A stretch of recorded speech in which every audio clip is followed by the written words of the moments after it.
לכל הצדיקים האמיתים שבדורנו, לכל הצדיקים האמיתים שוכני עפר, ובפרט לרבנו הקדוש, צדיק יסוד עולם, נחל נובע, מקור חוכמה, רבנו רבי נחמן בן פגה ושמחה, נח נחמה, נחמן מאומן, זכותו יגן עלינו ועל כל ישראל. Amen. Erev Tov à tous, Bezrat Hashem, c'était Ishmaya. On partage notre dimanche soir pour partager la Torah de Rabbi Nachman de Breslev. On va ouvrir la page d'un nouveau Likutei Moharan ce soir. Bezrat Hashem, c'était Ishmaya. Que notre étude de Torah soit pour la Refoua Shelema de tous les malades d'Israël, qui que des Besorot Tovot, que des bonnes nouvelles. Et les Lef Afaf Dalim, les Lunishmat, tous les Shamot d'Israël qui ont besoin de se rapprocher du Kisei HaKavod de Bezrat Hashem. Donc on va commencer un Likutei Moharan extrêmement passionnant, c'est le moins qu'on puisse dire, comme tous les Likutei Moharan d'ailleurs. Toutes les Torot de Rabbeinu sont pleines d'enseignements. Et je vous préviens déjà que ça prendra probablement quelques shiurim parce que c'est un Likutei Moharan qui est plutôt long. Même si dernièrement on a fait des Likutei Moharan assez courts qui sont très poignants aussi.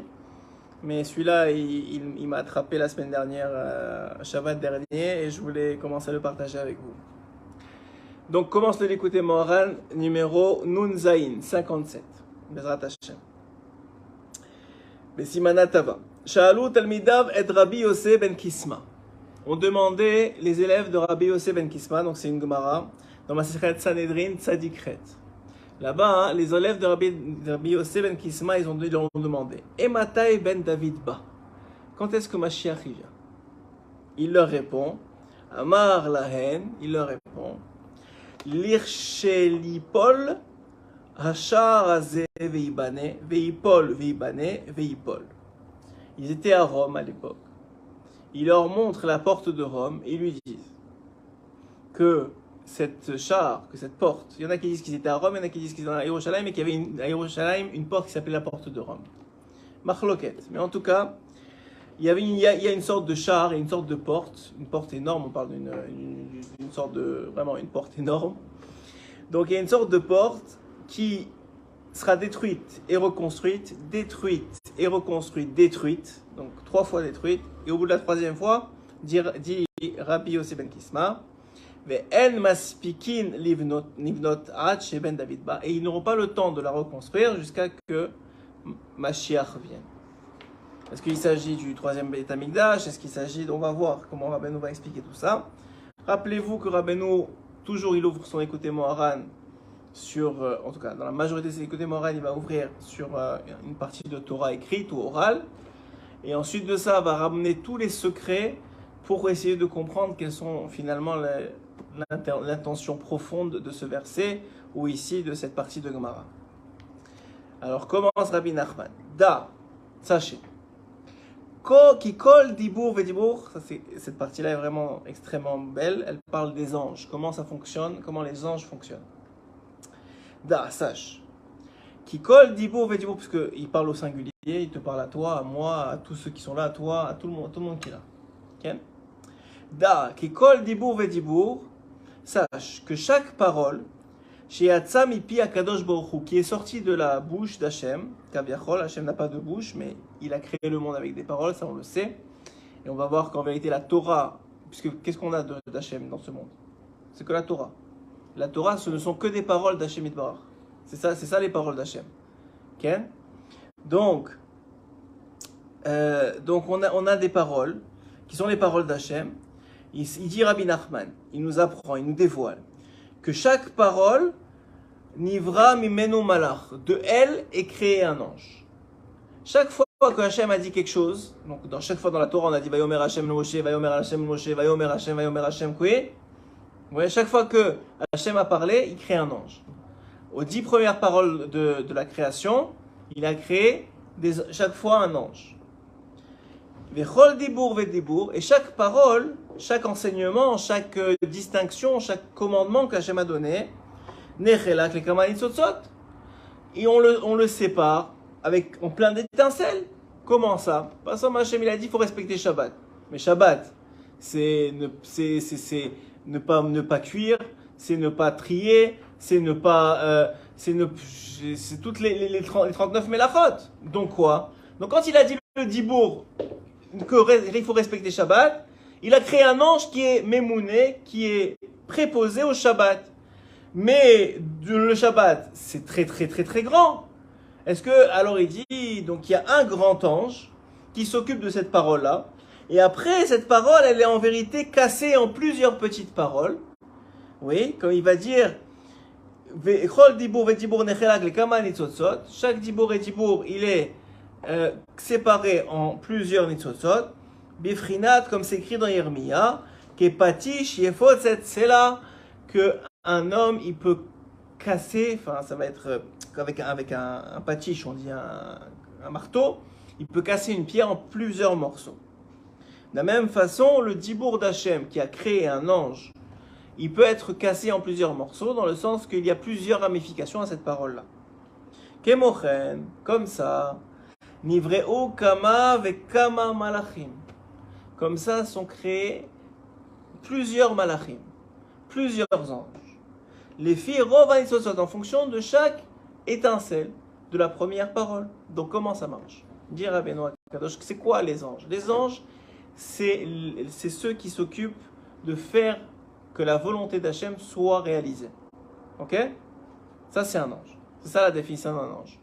Donc maintenant, quand Hachem il a dit quelque chose, il vient d'exprimer une volonté. Automatiquement, dit Rabbeinu Akadosh, il y a un ange qui est créé. Maintenant, cet ange-là, c'est l'ange qui est associé à la parole. Mais cette parole-là, elle a des milliards de ramifications. Parce que pour qu'elle puisse se réaliser, il y a des milliards d'autres choses qui doivent se réaliser. Donc c'est comme si on prenait un marteau maintenant, et on cassait la parole en des milliards de paroles, ce qu'on appelle des nitzotzot, des étincelles de la parole. Maintenant, pour chaque étincelle, il y a aussi un ange qui est créé. Mais cet ange-là, il répond à l'ange supérieur qui, lui, est associé à la première parole. Donc, il y a un ange, on va dire, direct. Et puis, il y a des anges, qui, lorsque cette parole-là va devoir être réalisée, elle va être réalisée en plusieurs parties. Ok? Sheosar verosh ala malachim, shenivreu min hanitzozot, vehem mechanehu. Vechol malach hu malach hu memune al ezeu davar. Et chaque ange, il est responsable de quelque chose. Ça c'est compréhensible. Ve'afilu kol ilanot ve'asavim, il va expliquer Rabbi Nachman au nom du Bereshit Rabbah, vous voyez dans la paracha, il va expliquer que c'est vrai pour chaque chose qui existe dans le monde. Chaque chose, jusqu'à la plus petite herbe, c'est une Gemara d'ailleurs, chaque chose jusqu'à la plus petite herbe a un ange qui s'en occupe, qui est mémouné, qui est préposé à cette chose-là. Il dit, Kol ilanot, tous les arbres, Va'asavim, toutes les brins d'herbe, oui, Yesh alehem memounim, il y a des responsables. Comme ils ont dit nos sages, il n'y a pas une feuille, il n'y a pas une brindille, d'en bas, donc dans notre monde à nous, qu'il n'y a pas un ange qui s'occupe de lui en haut. À plus forte raison les arbres, à plus forte raison la mer, à plus forte raison les poissons, donc ils sont des êtres vivants, à plus forte raison les animaux, à plus forte raison nous. Chaque chose, elle a un ange qui s'occupe de faire en sorte que cette chose-là réalise la volonté d'Hachem. L'ange de l'homme, c'est ce qu'on appelle le mazal. Le mazal, c'est un ange. Okay? En plus de tous les autres anges qui l'entourent, ses mitzvot, tout ce qu'il a créé, il a un ange qui s'occupe de lui.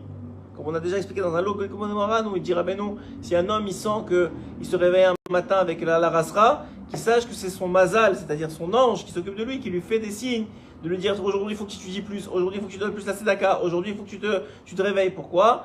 Ça c'est son ange, ok? Qui est relié avec son âme en haut, qui voit des choses que lui il voit pas. Là il dit la même chose, même pour la plus petite brindille qui existe dans ce monde, il y a un ange. Et pourquoi? Parce que cette brindille-là doit répondre à la volonté d'Hachem. Et pour qu'elle réponde à la volonté d'Hachem, il faut qu'il y ait un ange qui soit associé à cette chose-là. Si vous avez des questions, n'hésitez pas. Et d'où la vitalité, l'ange, il tire sa vitalité de la parole. C'est très difficile à comprendre, mais Hachem, c'est impossible de savoir qui est Hachem. Ce qu'on connaît d'Hachem, c'est dans un autre économie Morad, Rabbeinu il rapporte, ce qu'on connaît d'Hachem, c'est son kavod, son honneur, sa gloire. La gloire d'Hachem, on la connaît parce qu'elle resplendit dans les mondes, et en particulier dans ce monde lorsqu'on fait sa volonté. À chaque fois que quelqu'un fait sa volonté, il fait resplendir le kavod d'Hachem. Ça, on le voit. Maintenant, quand un arbre, il fait la volonté d'un arbre, il fait sa volonté, aussi il resplendir le kavod d'Hachem. Comment on appelle ça? Quand un animal il fait ce que Hachem lui a demandé de faire, parce que c'est son tikkun, c'est sa réparation. Là aussi, il fait resplendir la gloire d'Hachem. Donc, ce qu'on voit dans ce monde, ce qu'on a accès, c'est pas Dieu. Dieu, on ne sait pas qui il est. On n'a aucune idée de qui c'est. Mais on sait quel est son kavod à travers le fait qu'on connaît sa volonté et qu'on est capable d'associer le fait qu'elle soit respectée ou pas. Quand elle est respectée, le kavod d'Hachem il grandit. Quand elle n'est pas respectée, le kavod d'Hachem il est caché. Ok?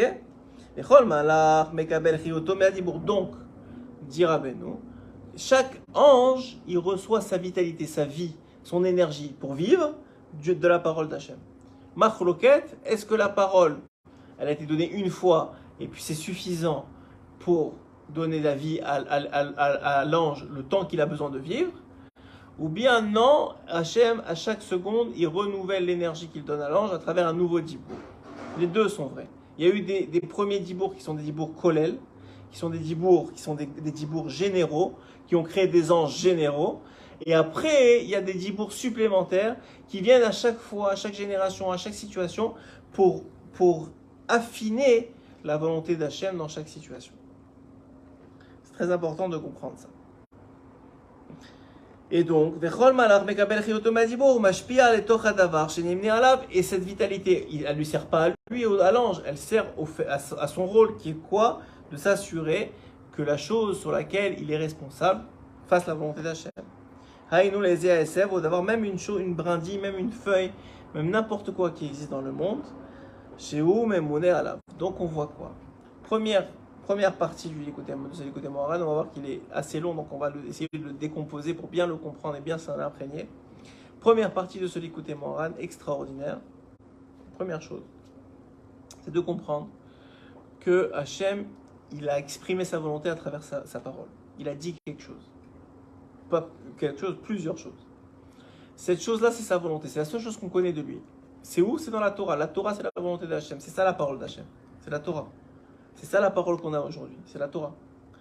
Donc maintenant, pourquoi c'est tellement important d'étudier la Torah? Parce qu'on veut connaître la volonté d'Hachem pour pouvoir faire ce qu'il veut qu'on fasse. Pour ne pas se tromper dans notre tikkun, dans notre réparation, dans notre façon de faire, dans la raison pour laquelle on est venu dans ce monde. On veut savoir qu'est-ce qu'Hachem veut de nous. Quelqu'un il peut dire oui, j'aime Hachem, moi je fais ce qu'il veut, et à la fin il va voir que non, il n'a pas fait bien, Shabbat il a transgressé, et sa femme il n'a pas bien respecté, ses enfants il les a pas bien éduqués, et il pas bien dans le sens que, selon les yeux d'Hachem, qui est le créateur du monde, comment lui il pense que ça devrait être fait. Tout le monde peut se lever un jour et dire moi je fais comme je pense. Mais c'est pas ça que veut Hachem. Hachem il veut que tu fasses comme il pense. Et c'est parce que il t'a créé à toi, et il sait qu'est-ce qui marche pour toi. Alors que toi tu sais même pas ce qui marche pour toi. Toi, si tu n'as pas Hachem dans ta vie, c'est qui ton Rav? C'est le Tzerara. C'est lui qui est mémouné à oser aux choses. C'est lui l'ange qui gère. Mais si tu écoutes Hachem, dans le sens que tu essayes de voir ce qui est. Des fois on ne sait pas. Mais la plupart du temps on va savoir, oui. Et des fois on veut comprendre ce qu'il veut. Et on essaye d'appliquer ce qu'il veut. Et en essayant d'appliquer ce qu'il veut, alors forcément, on va essayer d'arriver à s'accaparer la volonté d'Hachem. Ok? Jusque-là, c'est bon? Très bien.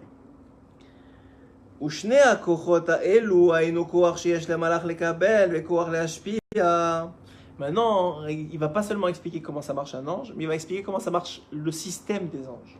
Si on a compris que maintenant, il y a un dibour général, il y a une parole générale d'Hachem, et qu'ensuite, il y a des paroles qui se séparent, qui sont séparés pour pouvoir que la parole initiale soit appliquée. Okay? Donc si c'est le cas, comment ça marche? Comment marche la relation entre les anges? Il dit qu'en vérité, la relation entre les anges, elle est verticale. Ça veut dire qu'il y a toujours un ange supérieur à un autre. Ok? Vertical, très important. Donc ça veut dire maintenant qu'il y a un ange qui a un dibour plus important, qui lui a plusieurs anges sous lui, Ensuite, ces plusieurs gens, ils ont aussi des anges sous eux. Et encore chacun sous eux, et encore sous eux, et encore sous eux, jusqu'à arriver jusqu'à la petite herbe. Donc il dit, qu'est-ce qui se passe? Comment ça marche? Comment la chose se fait pour passer d'un ange à l'autre? Il va dire comme ça. Il y a deux forces. Il y a une force que l'ange il a de recevoir. Ça prend une force pour recevoir. C'est pas facile de recevoir de l'autre. Ça prend une force d'accepter et de reconnaître que l'autre est capable de te donner. Donc il est en un sens plus fort que toi. Parce qu'il te donne quelque chose dont tu as besoin. Ça peut être de la chokhma, ça peut être de l'argent, ça peut être un conseil, ça peut être de l'aide, n'importe quoi. Ça peut être un sentiment, mais c'est pas facile de pouvoir accepter de l'autre. Parce que c'est reconnaître d'abord ses faiblesses, qu'on n'est pas parfait et qu'on n'est pas complet sans l'autre. C'est tout le principe de Am Israël, qu'on est Arevim, excusez-moi, on est Arevim Zelazé. On se complète l'un l'autre. Vous voyez? Donc, Koar, Sheyesh le Malach le Kabel, et Koar le Hashpia. Il y a un autre Koar qui est celui de la Hashpia. La Hashpia, ça veut dire qu'il influence. Donc, il y en a un, on va dire, qui reçoit de son ange supérieur. Et maintenant, il doit transmettre soit à l'ange inférieur, soit si c'est le dernier ange avant la chose elle-même, à la chose dont il est responsable. Par exemple, l'herbe qui doit grandir. Beyad Yamin Mekabel Chiyuto, il va expliquer même dans les détails comment ça marche. Avec sa main droite, l'ange reçoit sa vitalité de son ange supérieur ou de Dieu lui-même, si jamais c'est le grand ange. Et de sa main gauche, il transmet à l'étage inférieur, si c'est un autre ange ou si c'est directement la chose dont il est responsable. Et comment il le frappe avec donc la main gauche? Il dit là, donc on parle ici de l'exemple de l'herbe, qu'il va frapper et va lui dire de grandir. Gdal. Et frapper, c'est toujours avec la main gauche, comme il dit David Ameler, et quand il me dit Shlomo Ameler, avec ton fils, tu dois le tirer avec la droite et tu dois l'éloigner avec la gauche. Pourquoi? Parce qu'il doit avoir un équilibre, mais cet équilibre doit toujours être positif vers la droite, toujours plus fort vers la droite. D'abord, il faut qu'il y ait une certaine rigueur avec tes enfants, mais il faut d'abord qu'il y ait beaucoup d'amour et beaucoup d'ahava et beaucoup de simcha qui vient de la main droite. Très important de comprendre ça. כי התורה נותנת כוח למלאכים, והמלאכים משפיעים לעשבים. Il dit, ולכל בשרו מרפא, כי התורה נותנת כוח למלאכים, la Torah elle donne de la force aux anges, והמלאכים משפיעים לעשבים, et les malachim ils donnent de la force à la chose qui s'occupe, donc on parle ici des asavim. והעשבים מרפאים בכוח התורה. Et les asavim, ils ont un rôle dans ce monde. Quel est le rôle des herbes dans ce monde? C'est d'amener la guérison. Ils ont en eux des potentiels de guérison. À l'époque, comment on faisait pour se guérir? On faisait un mélange de certaines herbes qui avaient certaines propriétés. Donc, ici, qu'est-ce qu'il est en train d'expliquer Rabbeinu? Que d'où vient la force de la réfoua d'une branche, ou d'un arbre, ou d'une herbe, ou d'une épice? Elle vient de l'ange qui a transmis l'énergie divine de la parole de Dieu, qui s'appelle la réfoua. Hachem, il a demandé, finalement, c'est sa volonté que cette herbe-là, elle soit capable d'amener la réfoua à l'homme, qu'elle soit capable d'amener pour certains types de maladies la réfoua, la guérison à l'homme.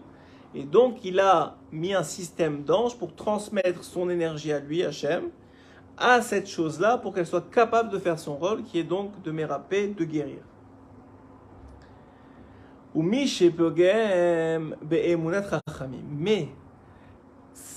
cette force-là qu'elle a ne pourra marcher que si la personne qui reçoit cette énergie-là soit capable de la prendre.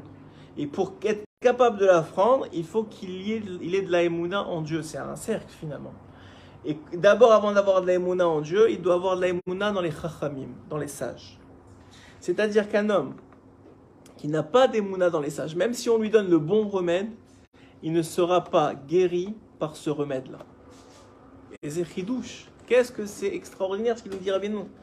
Il nous dit, n'essaye pas d'abord, c'est pour ça d'ailleurs que Rabbeinu il a institué, qu'avant d'aller voir un médecin, d'abord il a été très contre le fait, au moins à son époque, d'aller voir les médecins, mais pour ceux qui allaient voir les médecins, il a institué absolument de faire ce qu'on appelle pidyon nefesh, le rachat de l'âme, le rachat des fautes.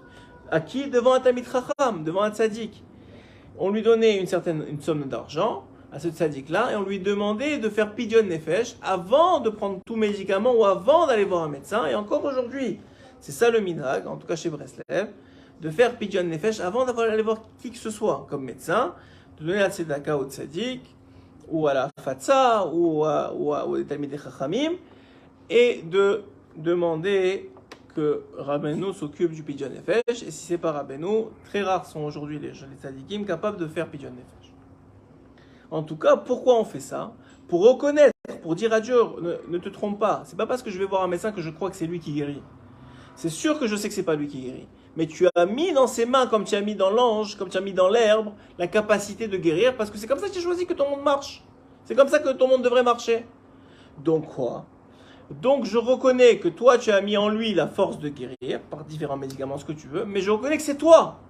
C'est toi. Et comment je reconnais que c'est toi? Parce que je reconnais que, en vérité, tout vient de ta parole. Et qui est le porteur, excusez-moi, qui est le porteur de cette parole-là dans le monde? Le tzaddik, les talmidei chachamim. Oui, c'est eux qui sont le porteur de cette parole-là. C'est eux qui sont le porteur de cette parole-là. Donc si je reconnais la force du tzaddik, la force des talmidei chachamim, la force des tzaddikim, qu'est-ce que je fais? Je reconnais donc la force de ta parole, la force de ta Torah. Et si je reconnais la force de ta Torah, alors à ce moment-là, tous les médicaments, quels que soient en vérité les médicaments, pourront marcher. Alors ça dépend du niveau de foi. Il y a des fois, excusez-moi, oui, il y a des fois, donc FOIS, il y a des fois, où on est parti voir des tzadikim comme Baba Saleh, ou même Rabbeinu, il y a plusieurs histoires, ou Baal Shem Tov, où il te donnait une bouteille d'eau à boire, il dit bois l'eau, et ça y est, tu vas être guéri. Alors je comprends pas.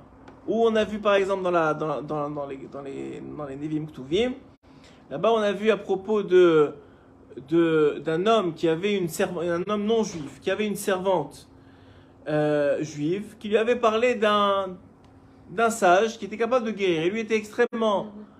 Hein? Elisha, exactement. Alors, et donc...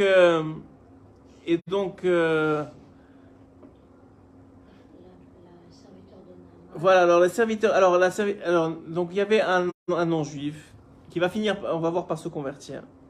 Mais donc il y avait ce non-juif là, et lui, il était malade, il avait la lèpre. Et il est parti voir tous les médecins du monde, rien à faire.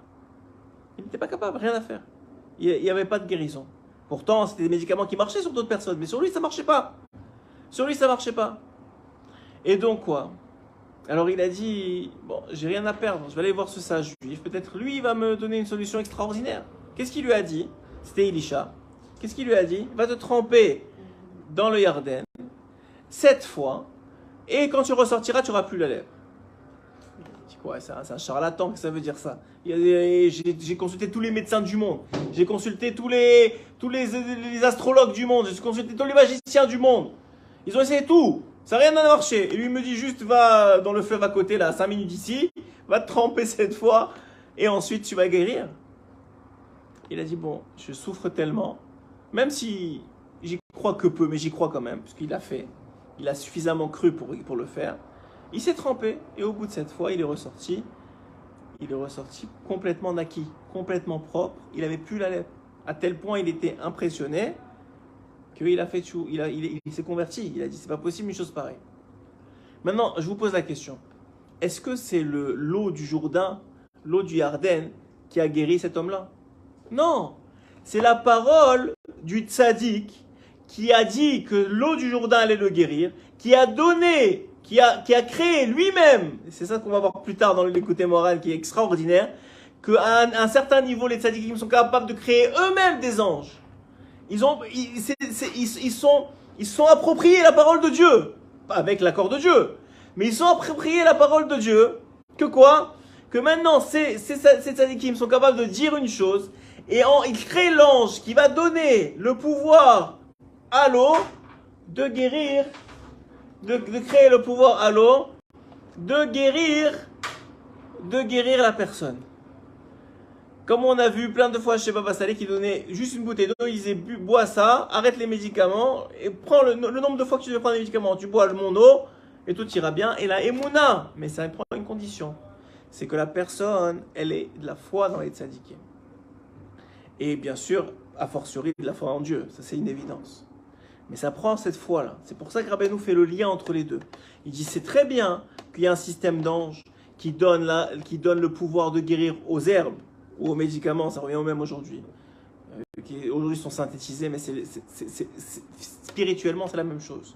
Physiquement ça a changé, mais spirituellement c'est toujours un ange qui fait le travail. Donc, mais d'où vient cette force-là? Elle vient du Dibour d'Hachem. Et quelqu'un qui ne reconnaît pas que ça vient du Dibour d'Hachem, il s'empêche la guérison. Alors vous allez me dire, mais on voit plein de monde qui font pas pidyon nefesh et qui prennent des médicaments et ils guérissent. Alors sachez ce que dit Rabbeinu, c'est quand ils agissent sans reconnaître que ça vient d'Hachem, sachez que tout ce qu'ils prendront comme médicament, dit Rabbeinu, c'est pas moi qui le dis, je n'oserais pas le dire, tout ce qu'ils prendront comme médicament aura un effet négatif sur autre chose dans leur corps. C'est-à-dire qu'ils vont croire qu'ils ont guéri parce qu'aujourd'hui ils ne voient plus les symptômes de la maladie qu'ils avaient, mais ils auront une autre maladie à cause de ce médicament. Ou à cause des choses qu'ils ont fait. C'est pour ça que Rabbeinu s'est beaucoup battu pour éviter au maximum de se reposer sur les médecins. Ça ne veut pas dire qu'aujourd'hui, il n'y a pas des très très bons médicaments, il n'y a pas des très très bonnes thérapies. Mais n'oubliez pas que si vous voulez vous assurer que vous guérissiez complètement sans aucun effet néfaste à côté, il faut reconnaître que la source de la maladie, c'est toujours un manque de Emouna, comme dit Rabbi Nachman de Breslev. On a été dit que c'est un manque de Simcha, mais le manque de Simcha, de joie, ça vient d'un manque de Emouna, donc c'est à peu près, c'est dans le même ordre d'idée, ça vient d'un manque de foi. De foi en quoi, dit Rabbi Nachman? En les tzadikim et en Hachem Yitbarach. C'est très très très fort ce qu'il dit ici. Je ne sais pas si vous réalisez, je ne sais pas vraiment si vous réalisez, je ne pense pas vraiment que vous réalisez, mais vous réécouterez le cours. C'est extrêmement fort ce qu'il dit ici. Il décortique toute la mécanique de comment fonctionnent les choses dans le monde. D'un côté, il y a une mécanique Hachem à créer avec le Dibour qui s'appelle des anges. Et il y en a un qui donne à l'autre, un il donne avec la main droite, l'autre reçoit avec la main gauche, il redonne avec la main droite, etc. jusqu'à arriver à la chose qui est censée recevoir l'énergie spirituelle de Dieu en fonction de ce qu'elle a besoin de faire. Ici, il prend l'exemple de l'herbe qui donne la réfoua, très bien. Mais ça ne marchera complètement à 100%, c'est-à-dire avec vraiment comme il faut, seulement si la personne qui le prend reconnaît a de la Emouna tzadikim, a de la foi dans les tzadikim, et encore une fois, par l'intermédiaire des tzadikim, a la foi en Hachem. Sinon, on dira Benoît Kadosh, en refoua les makato, il n'y aura pas de refoua, il n'y aura pas de guérison à sa maladie.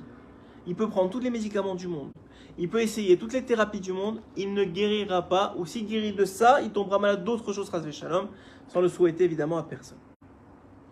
Puisque c'est écrit dans Shabbat, Kuf Yud, donc c'est Mara Shabbat Kuf Yud, Dilma Chivia de Rabbanan Terake, She'en lo Asvata, qui veut dire que en réalité, lorsqu'un ange, il va peut-être être mordu par un serpent. Et ce serpent-là, c'est un serpent des sages. Oui, alors quoi? Qu'est-ce qui se passe? Qui aporetz gidram aliedeze mesir yadayim mina malachim, lefi bechinot hasarato miderer divrei rabbanan. Il dit maintenant, pas seulement ça, il va guérir. C'est vrai qu'Hachem il guérit de toute chair. Mais comment il guérit de toute chair? Il guérit de toute chair, là, Hachem, seulement en fonction de d'où vient la maladie. Et comment d'où vient la maladie? En fonction, ça veut dire qu'un homme, s'il n'a pas de foi, en Dieu, il n'a pas de foi en ses tzadikim, il enlève de l'énergie spirituelle aux anges qui sont censés faire le travail pour lui amener la réfoua. C'est ça l'effet qu'a un homme, s'il n'a pas de Emouna. Il enlève l'énergie spirituelle de l'ange pour faire son travail. Incroyable. Vezéou, et c'est ça qui est écrit dans Devarim. Lotasur minadavar, Hachel yagidu lecha minusmon. C'est écrit dans Devarim qu'on ne doit pas se séparer ou s'éloigner de la chose que nous disent nos sages, que ce soit à droite ou à gauche.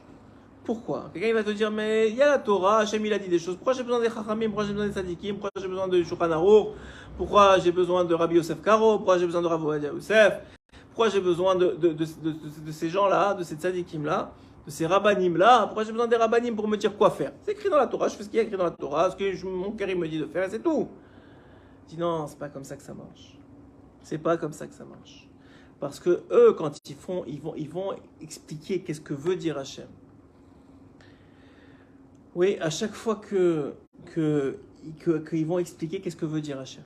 À chaque fois qu'ils vont décortiquer la halakha, c'est-à-dire la volonté d'Hachem finalement qui s'exprime de par la Torah jusqu'à nous, eh bien ils vont permettre le système des anges.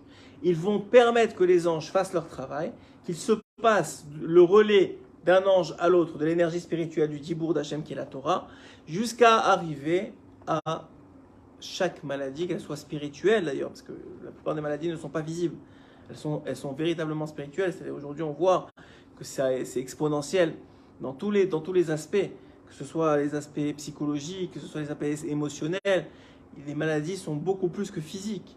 Le physique, c'est aujourd'hui que la pointe de l'iceberg. Il faut le reconnaître très, très, très honnêtement et très humblement. C'est qu'en réalité, c'est l'aspect physique, c'est que la pointe de l'iceberg, comme dit Rabbeinu, que toute maladie, elle vient en vérité d'un quel coup la simcha, que la personne elle a abîmé sa simcha. Oui. Donc là, ça veut dire quoi? Ça veut dire que la chose suivante, elle est très importante à comprendre. L'otasur minadavar. La première chose, si on veut que toutes les... C'est pas seulement ici, il parle de la guérison, mais c'est toute l'abondance du monde. Toute l'abondance qu'un homme il doit recevoir, dit Rabbeinu Akadosh, elle dépend des anges. Elle dépend des anges qui doivent venir accomplir la volonté d'Hachem. Et ça dépend, dit Rabbeinu Akadosh, que la personne, elle s'assure de ne pas transgresser, de ne pas s'éloigner, ni à droite, ni à gauche, de la Torah, et en particulier de la Torah des sages, des explications des sages. Alors, le Rav Kremer, il rapporte dans son explication sur l'écoute morale, il explique que ça veut dire à droite et à gauche au nom du Zohar. Il dit la droite, c'est toujours le chesed. Des fois, on veut ajouter à la mitzvah, on veut trop faire. Et c'est un issour aussi, parce que Hachem t'a dit fais ça. Il t'a pas dit, par exemple, mais je sais pas moi, il t'a pas dit, mais deux téfilines l'un à côté de l'autre. Ouais, il y en a qui les mettent des rabbenoutam, etc. Mais ça c'est un au-dessus de l'autre. Mais on va dire deux téfilines de Rashi, un à côté de l'autre. Ouais. Ou je sais pas moi, au lieu de mettre un certain nombre au tête ici, tu vas ajouter encore un fil. Tu peux pas faire ça, c'est un sourd. Hachem il a dit c'est comment marche cette mitzvah là pour qu'elle fonctionne sur toi, sur ton âme, sur ta réparation. Comment ça marche? Il faut que ce soit fait exactement dans les moindres détails. Si maintenant tu viens ajouter un boîtier ici et tu en mets un à gauche et un à droite et mais rien au milieu ou même trois ou je sais pas combien tu vas en mettre, tu accomplis pas la mitzvah, tu fais pas la volonté d'Hachem. Pourtant tu as fait plus, tu crois que tu as fait mieux. Non, il faut faire exactement comme il faut. Et à gauche, c'est quand quelqu'un soit il transgresse complètement, soit il fait moins, il fait pas suffisamment. Quelqu'un par exemple, je sais pas moi, dans Shabbat, il va diminuer, il va dire non, ça je fais pas, ça je fais pas. Non, Shabbat, il y a des lois. Tu peux pas choisir ce que tu veux faire, ce que tu veux pas faire. Ken? C'est compréhensible jusqu'à maintenant? Les filles Berinato à Sarato, Imsar Mider Divri Rabbanan et Yamin, Bezesar Yamin Malar. Maintenant, si, Rabbeinu il explique. Si maintenant, il est parti à droite de la parole du sage, il vient d'enlever la force à l'ange dans sa main droite, c'est-à-dire de transmettre. Et s'il est parti à gauche, il vient d'enlever la force de la main gauche de l'ange, qui est celle de recevoir. Donc d'un côté ou de l'autre, s'il ne fait pas exactement ce que les sages ont demandé de faire, parce qu'ils ont compris comme ça et a été instauré comme ça la volonté d'Hachem dans ce monde, sachez que vous tirez une balle dans le pied tout seul, chacun d'entre nous, parce qu'on est encore une fois Ravim Zalazé, on est chacun dépendant l'un de l'autre, mais on se tire une balle dans le pied tout seul. Comment ça on se tire une balle dans le pied? Mais parce qu'on vient d'enlever le pouvoir à l'ange de transmettre le message que Hachem veut faire passer. Et c'est un message positif, c'est l'abondance, la parnassa, la réfoua, la guérison, l'argent, tout ce que vous avez besoin dans la vie, ça passe par des anges. Maintenant, si vous enlevez, parce que vous ne respectez pas la volonté d'Hachem, parce qu'on ne respecte pas la volonté d'Hachem comme il faut, on enlève du pouvoir à cet ange-là de transmettre, et il y a de l'énergie qui se dissipe. Il y a de la guérison qui ne marche plus. Il y a une réfoua, les gens disent, je sais pas pourquoi je suis malade depuis des années, j'arrive pas. Plus tu vas te renforcer dans la Emunat Rachamim, que chaque parole, tu vas la faire du maximum que tu peux, plus tu as des chances que l'ange ait le maximum de pouvoir pour te transmettre la volonté d'Hachem, qui est de toute façon, et c'est ça le grand chidouche, de donner du bien aux Juifs. Hachem, il veut donner la guérison, il veut donner la parnassa, il veut donner la simcha, il veut donner le nachat des enfants, il veut donner shalom bayit, il veut tout donner à l'homme. La question, c'est est-ce que tu as mis des fautes qui empêchent que cette abondance descende sur toi ou pas? Et Rabbi Nachman ici, il rapporte déjà ce concept-là, que les fautes font comme une ombre, et que la lumière d'Hachem, elle empêche d'arriver jusqu'à l'homme. Ça, c'est déjà un autre... On est dans le même esprit que quoi? Qu'un homme, il doit comprendre qu'il a un pouvoir extraordinaire de s'attirer toutes les bénédictions du ciel. Comment? Quand ils respectent Divrei Chachamim et qu'ils montrent qu'ils ont de la émouna dans Divrei Chachamim. C'est pas seulement Divrei Chachamim, mais des ségoulottes par exemple des fois. On donne de l'importance à ces ségoulottes et ces ségoulottes marchent. Et c'est parce que c'est des Chachamim qui les ont dit, c'est des Sadikim qui l'ont dit, oui. Quand Rabbeinu il dit, venez chez moi, donnez une pièce de tzedaka, faites tikkun haklali et vous serez réparés de toutes les fautes. Et et à partir du moment où vous acceptez maintenant de plus fauter, je vous sortirai je vous réparerai de toutes les fautes que vous avez faites dans le passé. Un homme, il va dire quoi? Tout ce que j'ai fait. Mais tu sais combien moi j'ai fait? Combien j'ai fait de rats?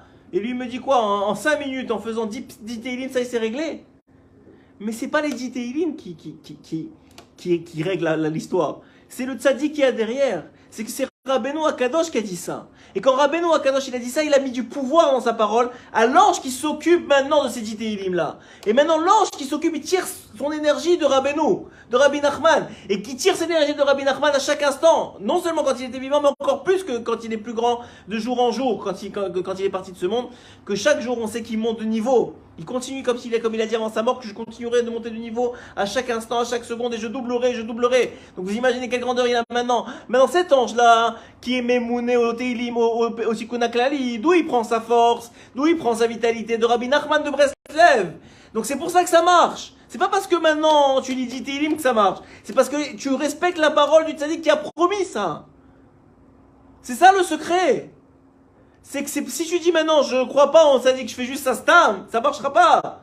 Mais si tu dis non, moi je vais me déplacer, je vais aller à Ouman, et je vais aller en Ukraine, dans un endroit perdu, où jamais je serais allé sinon, parce qu'il y a un tzaddik qui a dit, viens chez moi, et je te promets que je te sors du Guéhinam, je te promets que je te répare tes fautes, juste si tu acceptes de faire tchouva à partir de maintenant, de ne plus refaire. Et même ça c'est marloquette, est-ce que oui ou non? Alors quoi? C'est ça le secret, c'est qu'il y a une parole derrière. Et c'est ça le secret de toute réfoua et de toute bénédiction, c'est qu'il y a une parole derrière. Et la parole ultime, c'est la parole de Dieu. La parole de Dieu qui a dit quoi? Ne vous déviez pas de droite ou de gauche des Talmidei Chachamim et des Tzadikim. Quand il a dit ça, il a donné automatiquement cette parole-là, c'est l'ange, le grand ange, qui a donné automatiquement le pouvoir aux Tzadikim de contrôler de nouveaux anges, de créer de nouveaux anges à travers leurs paroles. Et c'est comme ça que ça fonctionne. Très important de comprendre ça, c'est juste la première partie du l'écouter Moran. Il y a beaucoup d'autres détails extraordinaires qu'il va expliquer au fur et à mesure, que j'espère qu'on pourra partager ensemble.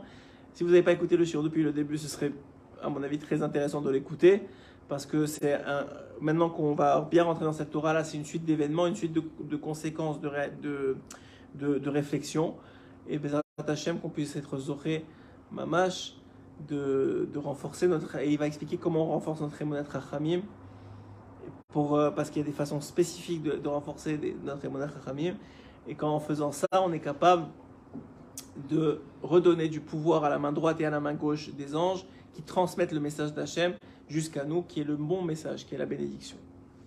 Chazak ou Baruch, Erev Tov et Shavua Tov.